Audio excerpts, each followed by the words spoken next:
to assure that efforts are on to check insecurity in parts of the country. The Supreme Council for Sharia in Nigeria had commended the economic policies of the current administration, but urged the president to ensure measures that will cushion the hard effects on the citizenry. Of the hard economic decisions that were taken, and also to bring out everything that is in the arsenal to face the problem of insecurity in this country, and also to achieve food security. And we also submitted to him the communique of our just concluded conference, which brought about Islamic scholars, academics, intellectuals, and civil society organizations to make a post-mortem of the 2023 elections and to create a consensus on the way forward for the country, which will present to government. The Council promises to continue to pray for the success of the current administration in transforming the country for better. FCT Minister Nathan Wike has warned contractors handling projects against creating room for infractions in any infrastructure development. He handed down this warning during an inspection tour of road projects in Gizati and other parts of the city center. Emevi Yakubu has details. To see things for himself and a certain level of work, the FCT Minister Yeson Wiki embarked on an inspection tour of some ongoing road projects. First was the Buzape 2 layout, where the minister inspected different portions of the project. At the B6 and B12 routes within the central area, the minister frowns at infractions by the Apex Bank, causing obstruction to the ongoing road construction. The B6 and B12 area were happy with the work done by General Fega, and just like he had, the representative of the government has said by May they will hand over. We are very happy, and we are trying to observe some obstruction by the central bank, which of course will not allow that. In another development, Yeson Wiki also met with contractors handling the rehabilitation and resurfacing of routes in Asokoro district and expressed his displeasure over the slow pace of work. You put road traffic lighting, and then you take the roads going on. You get there, you don't see what they put. And then that is deceitful. Deceptive. So I have to call them. Let them tell me where the jobs are going. Nobody collects observation, and then you will not show seriousness. I have always said before, and I will continue to say it, we will not award contracts when we don't have them. He added that with funds being provided, there is no room for lapses on the part of the contractors. Onoze Yakubu, NTA News. Traders in Karimo Market are counting losses after a midnight fire outbreak which raised more than 150 shops. Howard Jimba, who visited the scene of the incident, reports that the cause of the fire is yet to be ascertained.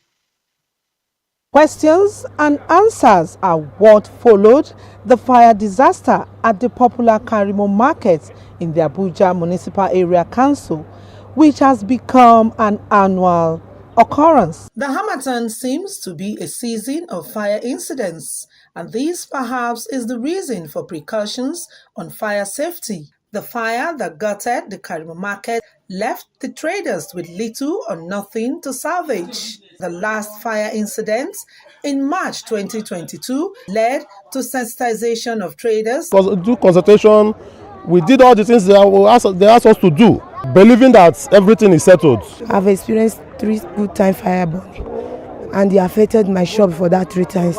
As I came, fire is almost at finishing the 2 line. A similar incident occurred in Gwarimpa at about 3 a.m.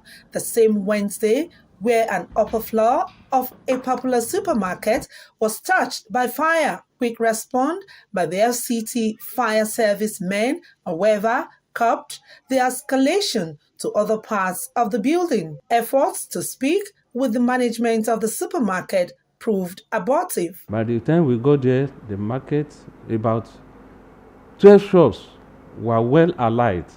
What we could do at that instance is to stop the spread of fire. Have mercy! Hawagimba, NTA News. We will no longer condone market fires, and efforts will be intensified for safety of lives and property. These were words of member representing Amabuari constituency, Chinedu Obrika, as he visited the site of Wednesday night's fire at Karimo Market. Again, Hawagimba tells us more. So my people, I am touched. I am here. But what I'm telling you is that how do we get out of this? The member House of Representatives says all hands must be on deck to rebuild the markets. He advised insurance cover for all shops and businesses to help curtail losses when such disasters happen. We must, as a people, think about the future of our family, our children. Today, families here has been brought down. Yes. If today that this market is insured, under that insurance will start looking at, look, if we insure this place, we cannot insure it under and the insurance will start making government to do the right thing. Chinedu Obika tasked the management of the market to submit a list of shop owners. So we are talking about solutions that we know that can yield fruit. Yes. And that's why I'm here.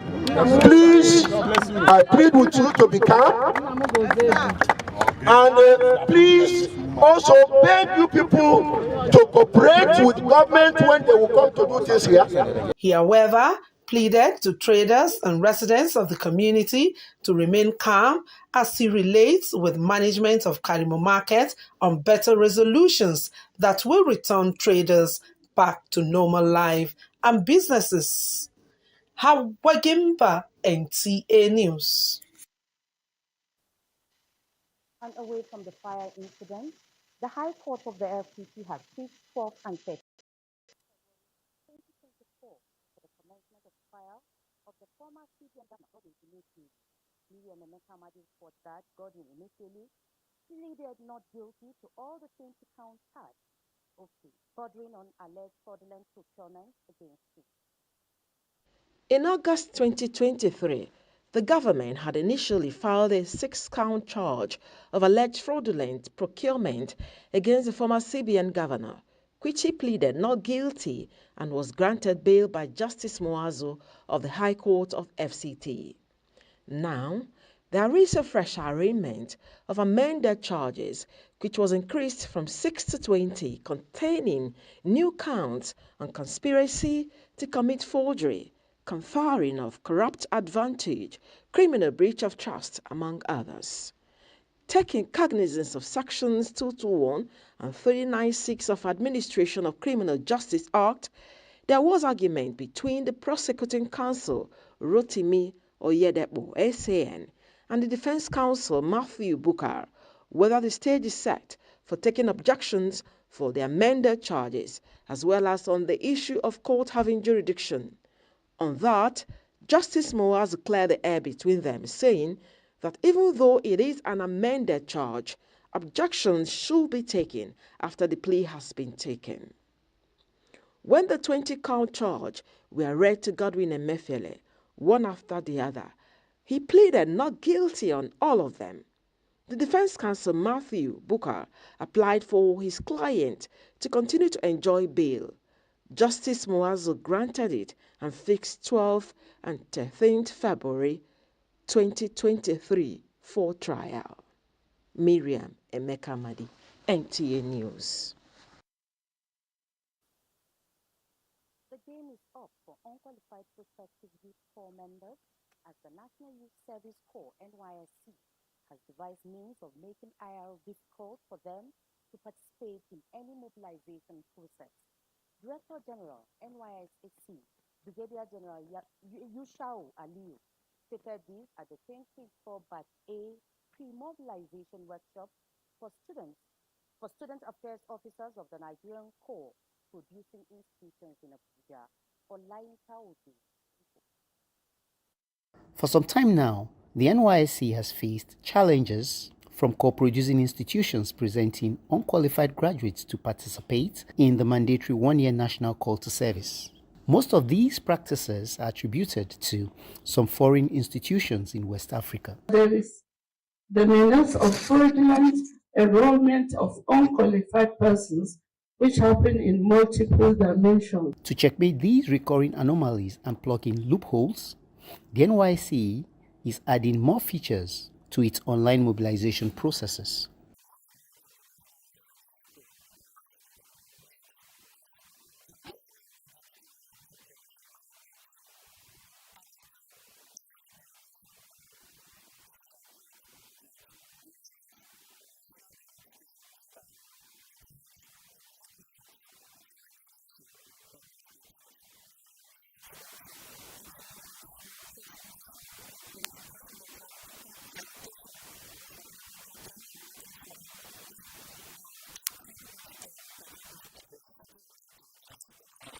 Now, it is time to unlock more innovative solutions to the challenges of the mobilization process.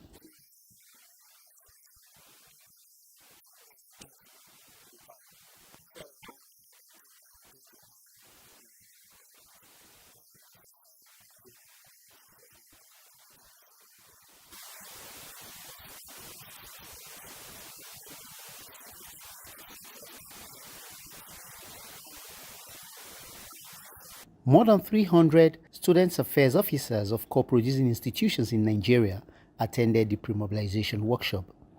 Olayinka Ojo, NTA News.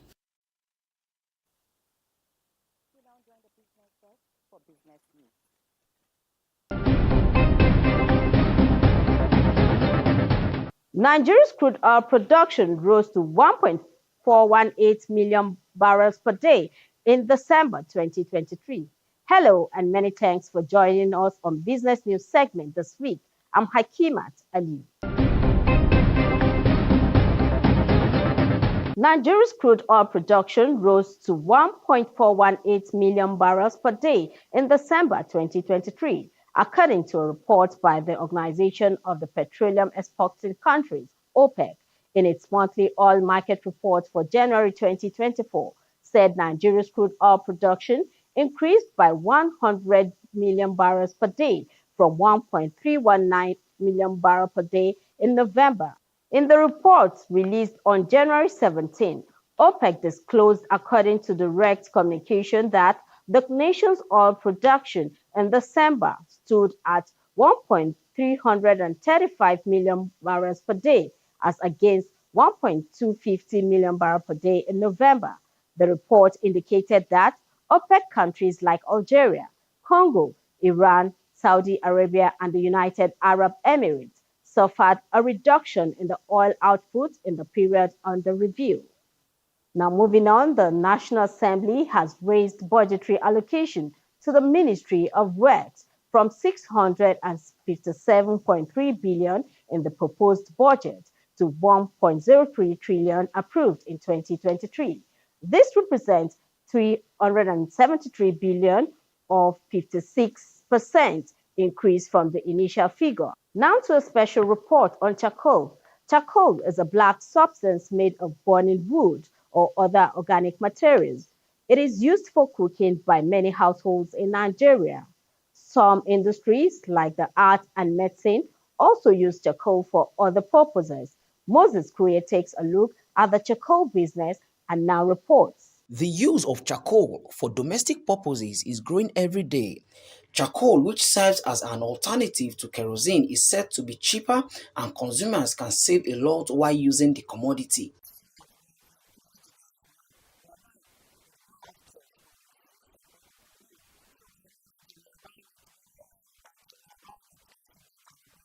While still lamenting the increase in the cost of commodity, hope that subsequently the price will not go beyond what it is today. Moses Kuye reporting for Business News. With that, we've come to the end of the Business News this week. I hand you over to the news presenter for the continuation of the news.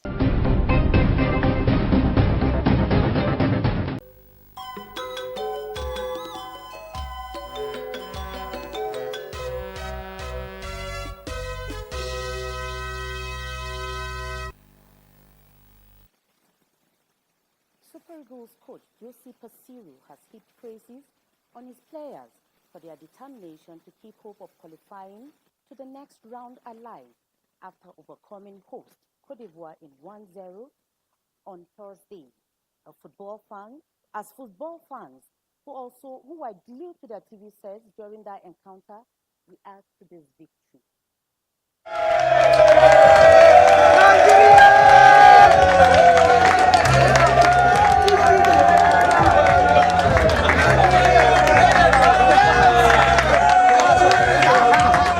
More capacity, this team. I think it worked well. But did a fantastic job in the match. You choose a good strategy. Our players follow our strategy. This team with space in our back attention. This team with players, wingers, and the guys 1 against 1 can stood or can create a balance, but you create. That's true for any player stay alone against one winger. Any player stay alone against a player with quality. You close the space between lines. You create one good block, and the opponent could not create the opportunity or clear only one in the first half. I think he did play like normally can play. You want to play. I like to say my players followed our strategy. They did very well. This game against Cote d'Ivoire was a big statement game for us. We needed to win. We needed to make a statement in the competition like the AFCON.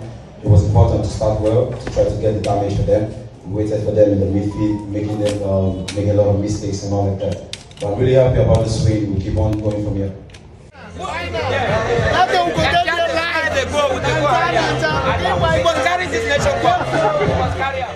This winning is something we cannot do without. We need at least 4 points to be able to move ahead, to see how we can qualify to the next round in this AFCON. I haven't seen the match against Equatorial Guinea and Guinea-Bissau. We know we do not have any option than to win this match. Obviously, there are obvious differences. Today, they all came out to play the game. There is no chance for any lapses. Irrespective of there are some little mistakes, but still the boys are better. They are better today. They are in fact much more better than last match. Attention of the Super Eagles will now shift to their last group match against Guinea-Bissau, who have lost 2 matches already on Monday. Congratulations to the Super Eagles of Nigeria for making us proud. And just before we go, a recap of some top stories. President Bola Tinubu has assured Nigerians of his administration's commitment to transforming the economic fortunes of the country. And FCT Minister has warned contractors handling road projects against creating room for infractions on any infrastructure development. And with that, we end the 1 p.m. news. Thanks for being a part of it. Good afternoon.